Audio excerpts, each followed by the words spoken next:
Hello दोस्तों, आज का क्वेश्चन है find mean for the following frequency distribution by direct and step deviation methods.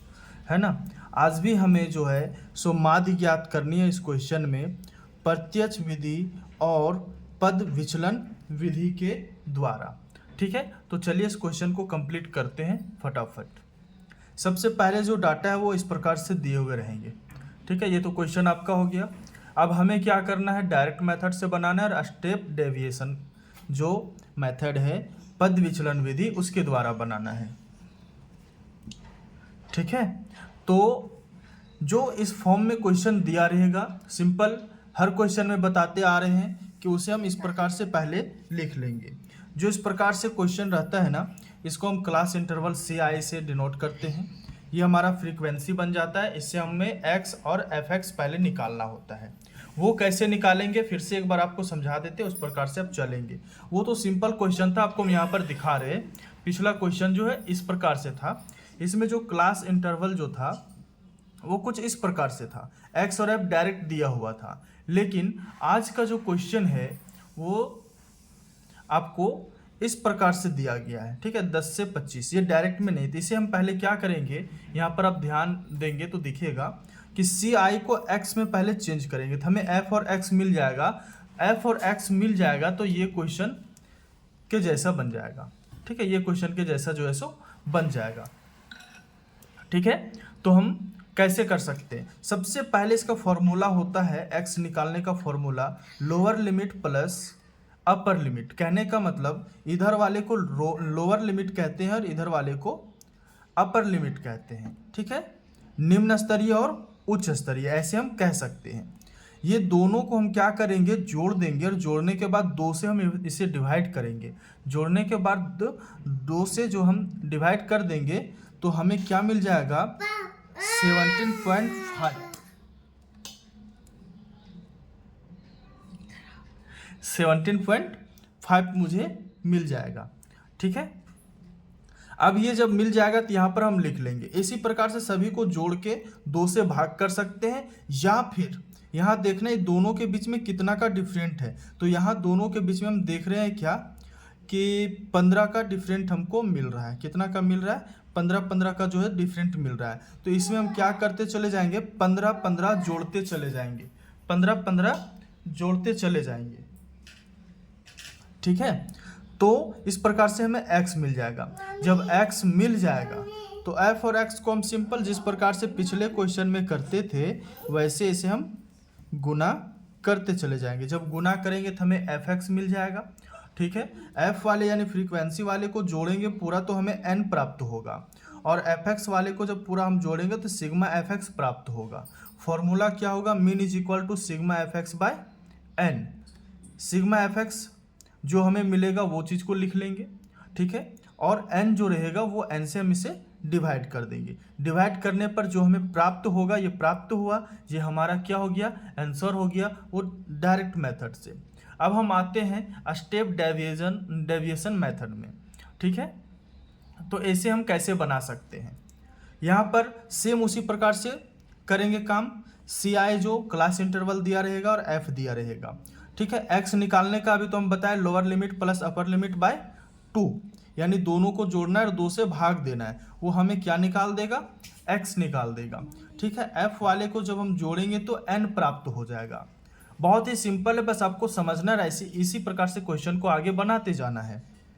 अब इसमें सबसे पहले हमें स्टेप डेविएशन में जो है सो u निकालना होता है। तो u निकालने के लिए हम बताए थे कि इससे पहले हमें a मानना होता है, a। तो a हम इसमें नहीं मान सकते, इसमें इसलिए नहीं मानेंगे क्योंकि इसका हम शॉर्ट फॉर्म कर चुके हैं, वो x बन चुका है, x वाली जो लाइन है वो बन चुकी है। ठीक है, तो इसमें सबसे छोटी जो संख्या रहेगी उसे हम a मान लेंगे। जैसे सबसे छोटी ये है तो इसे हम क्या मान लेंगे, a मान लेंगे। तो यहाँ लिख लिए टेक a हम किसे मान लिए, 17.5 यानी कि सबसे छोटी संख्या को। u निकालने के लिए x वाले लाइन को माइनस करते जाना है a से, यानी x में जो जो चीज़ दिए गए हैं x वाले लाइन में उसमें हम a को माइनस करते चले जाएंगे। यानी a जो भी मान लिए हैं तो 17.5 को फिर 17.5 से माइनस करेंगे 0 मिल जाएगा। 32.5 को माइनस करेंगे 17.5 से तो हमें क्या मिल जाएगा, 15 मिल जाएगा। इस प्रकार से जो ये माइनस करके हमें क्या मिल जाएगा, u मिल जाएगा। u मिलने के बाद ये लाइन हमारा कंप्लीट हुआ। अब निकालना होता है u डैश। क्या निकालना होता है, u डैश। ठीक है, ये बड़ा हो गया, छोटा लिखा जाता है इस प्रकार से। ठीक है, u डैश। u डैश का फॉर्मूला होता है x माइनस ए बाय सी। अब यहाँ पर बात रहा c किसे मानते हैं, तो जो u निकला है, u वाली जो लाइन निकला है, इसमें भी देखना है सबसे छोटी संख्या, सबसे छोटी संख्या कौन सी है, ये आपको याद रहेगा। सबसे छोटी संख्या जो रहेगा वो हमारा c कहलाएगा। क्या कहलाएगा, c कहलाएगा। तो सबसे छोटी संख्या क्या है, 15 है, 15 हम c मान लिए। फिर से u डैश निकालने के लिए x माइनस ए बाय सी, ऐसे। तो यहाँ पर देखेंगे जीरो को हम कोई भी संख्या से डिवाइड करते हैं तो जीरो, यानी कहने का मतलब u is equal to x minus a. तो x माइनस ए में पहले जीरो है और c क्या माने हैं 15। इसको जब हम डिवाइड करेंगे जीरो प्राप्त होगा। ठीक है, दूसरे बार में फिर से x माइनस ए यानी 15 और नीचे c है तो c भी 15।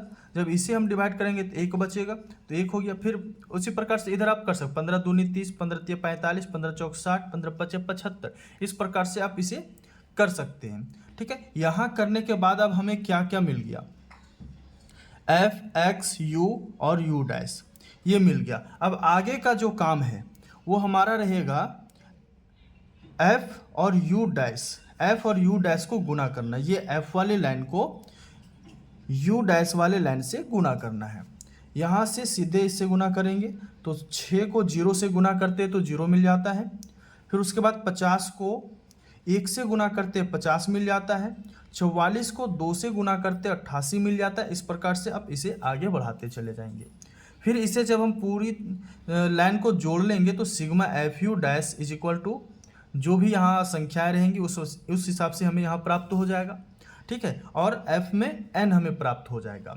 इसका फॉर्मूला क्या होता है, mean is equal to a plus sigma F you dash by n into c, जो कि सब कुछ यहाँ पर हम ले चुके हैं। a 17.5 ले चुके हैं, ये आपको समझ में आ रहा है, plus sigma F you dash जो कि यहाँ इस लाइन से हमें प्राप्त हुई है। दूसरे में n जो 130 है, यहाँ पर आप देख रहे होंगे 130। ठीक है, उसके बाद गुने में c जो यहाँ से छोटी संख्या प्राप्त किए थे u वाले लाइन से, ये हमारा c हो गया। कैलकुलेशन उसी प्रकार से बैठाते चले जाएंगे। ये 17.5 प्लस जब इसे हम डिवाइड करेंगे और 15 में गुना यानी इनटू करेंगे 15 में, तो हमें ये प्राप्त होने वाली है। ठीक है, 26.885। और जब ये दोनों को हम ऐड करेंगे, जोड़ देते हैं, तो हमें ये प्राप्त हो जाती है। ठीक है, अब यहाँ पर ध्यान देना, फिर से हर क्वेश्चन में आपको बताते हैं कि जो डायरेक्ट मेथड बनाएंगे वो, और जो सेकेंड मेथड जो भी रहेगा, स्टेप डेविएशन मेथड रहेगा या डेविएशन मेथड रहेगा, जो भी रहेगा, तो उसमें हमें सेम आंसर दिखना चाहिए। अगर सेम आंसर मिल रहा है तो दोनों सही है, और सेम नहीं मिल रहा है तो फिर से कहीं ना कहीं जांच करने की ज़रूरत है कि क्या मिस्टेक और कहाँ मिस्टेक हो रहा है। ठीक है, आशा करते हैं ये क्वेश्चन भी आपको बहुत ही अच्छी तरह से समझ में आ गई होगी। फिर मिलते हैं अगले क्वेश्चन के साथ।